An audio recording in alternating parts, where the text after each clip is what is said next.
This is Jaleel Smith Riley in a Cincinnati, Ohio courtroom, who police say confessed to a robbery killing a 20-year-old woman and seriously wounding her boyfriend. Portia Brooks was in her car with her boyfriend Aaron Martin when Smith Riley came up to her car with two others looking to rob them. When Smith Riley found out Martin didn't have any cash, he was shot in the head, leaving him with permanent brain damage. Smith Riley then shot at Brooks, which killed her 3 days later. Lord, go back home with me. I just want to go home with this. This is somebody that feels genuine remorse. This is somebody that thinks about this every day, and he knows that he can't go back in time and undo what he did. Now, Portia Brooks' mother delivers a victim impact statement. But he killed me mentally, emotionally. He killed my identity as a mother of 3, as a family of 4. This is now Brooks' sister speaking. I have to deal with life without Portia, so he should deal with life without parole. This is moments right before Jaleel Smith Riley gets the news that he will never be allowed to return home again. Defendant serve a term of life without parole as to count 4 for the offense of attempted murder.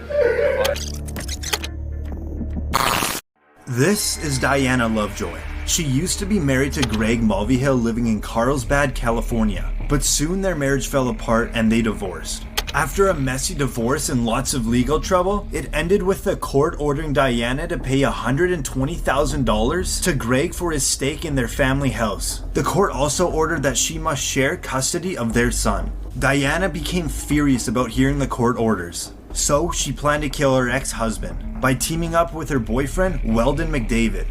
Greg was shot in the torso, but luckily the bullet didn't hit his heart and he survived. Both McDavid and Diana conspired to murder, and the court has sufficient evidence against them. It's so painful that some people in this world seem to think that I would have it in me to do this.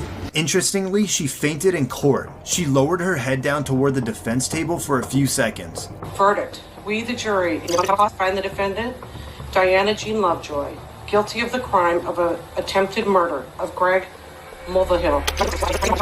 And right when you hear guilty, you hear a thud.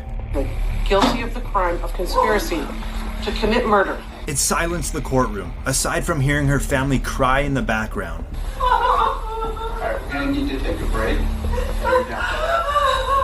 She then is brought onto the floor. And when medics bring her out, she still appears to be passed out. But doctors later found out she had only fainted. Weldon McDavid received 50 years to life in prison because he was the one that pulled the trigger. And Diana was sentenced to 26 years to life in prison.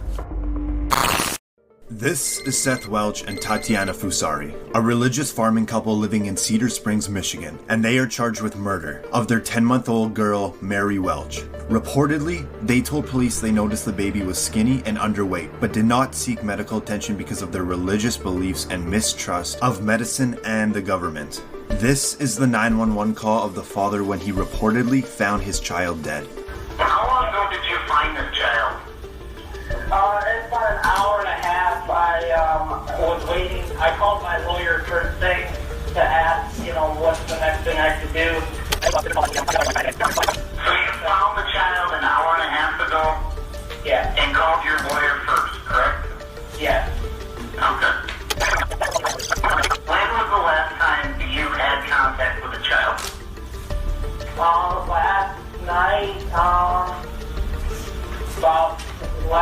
yesterday afternoon, about 3 p.m. She goes to bed, and that was that. Okay, so you put her to bed yesterday at 3 p.m. Yeah, and then this morning at 10. So you're saying it is normal for your children to sleep from around 3 p.m. till 10 a.m. Usually about 9:30, yeah. And you said when you found her, she was already believed to be deceased, right? Yes. And that's when you consulted with a lawyer? Yep. Do you believe she was beyond help already? Oh, yeah. She was dead at the door now. Soon after, the autopsy revealed that the cause of death was malnutrition and dehydration due to neglect by the adult caregivers. And this is the moment they realize they will be spending the rest of their life behind bars. That you're both charged with what they call felony murder while in the perpetration or attempted perpetration of child abuse in the first degree. They're alleging that you murdered one Mary Welch. That is a charge called homicide felony murder. It is life without parole. It requires a DNA sample to be taken upon arrest, which is often like a cotton swab or in the inside of your cheek. The second offense that you're both charged with is called child abuse in the first degree, where they're alleging you knowingly or intentionally caused serious physical harm to a child. They're talking about this Mary Welch. It is a felony, possible penalty of up to life imprisonment or any term of years less than life. This is Ryan Stone, a Colorado man that went on a crime spree that spanned 5 counties and was broadcasted live by a news station's helicopter. Stone was convicted of carjacking 3 vehicles, including one with a 4-year-old inside the SUV. Authorities said when Stone sped away, he led police on a chase at speeds over 100 miles per hour. If we rewind here, you can just barely see a vehicle that Stone was driving clipping a trooper with the Colorado State Patrol as he was trying to play stop sticks. He ended up with serious injuries. You see Stone pull out another victim from their vehicle and drive off. He heads right into a busy intersection. And now, the chase is on foot. He books it off the road into a parking lot, running in between 2 buildings. As he slips on the ice, he loses his jacket. Now there's just a fence in his way, but nope, it's too high. Cops now close in and he finally surrenders. Stone is now in the county jail, but he believes he should be getting paid for his internet fame while bragging to his friends about the high-speed chase. Hey, did you know I made the news in the UK and Australia? What? Yeah, you get paid by YouTube. So, Channel 7 News, I believe, is going to be the one that gets paid for that. Well, I'm going to contact Channel 7 News. I want to get paid. You guys are getting paid using my name and my video footage. During his opportunity to address the court about the recordings in jail, Stone blames it on emotional stress and the use of drugs. We are going through trial after that. It was a 1.5-week trial. Extremely stressful. One of the phone calls about seeming like I was bragging about making international news, this, that, and the other. That was within the first week of being arrested. I was still coming off of drugs. Stone was convicted of 18 charges, including attempted manslaughter, child abuse, and assault. Then, the judge sentenced him to 160 years in prison. This is Esteban Carpio. The police were questioning him for the stabbing of an 85-year-old woman in Rhode Island. In the interview room was Carpio and 2 detectives. One of the detectives left the room to get water for Carpio, leaving just him and Detective Sergeant James Allen in the room. Carpio grabbed Allen's gun and then shot him twice, killing him.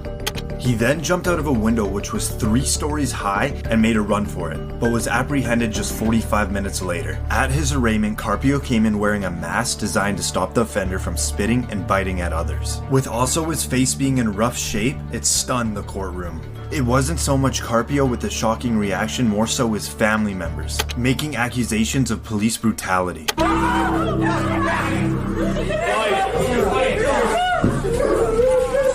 Step off. Not guilty! I'm not guilty, Stephen! It's police brutality. He was mentally ill and he needed help and we couldn't get it. We tried and tried. And he didn't deserve this. An FBI investigation concluded that the police did not use excessive force and that Carpio's injuries were sustained due to his jump from the 3rd floor of a building and struggle with law enforcement. Every day, I face the facts of what I did and what happened. He was sentenced to life in prison without parole.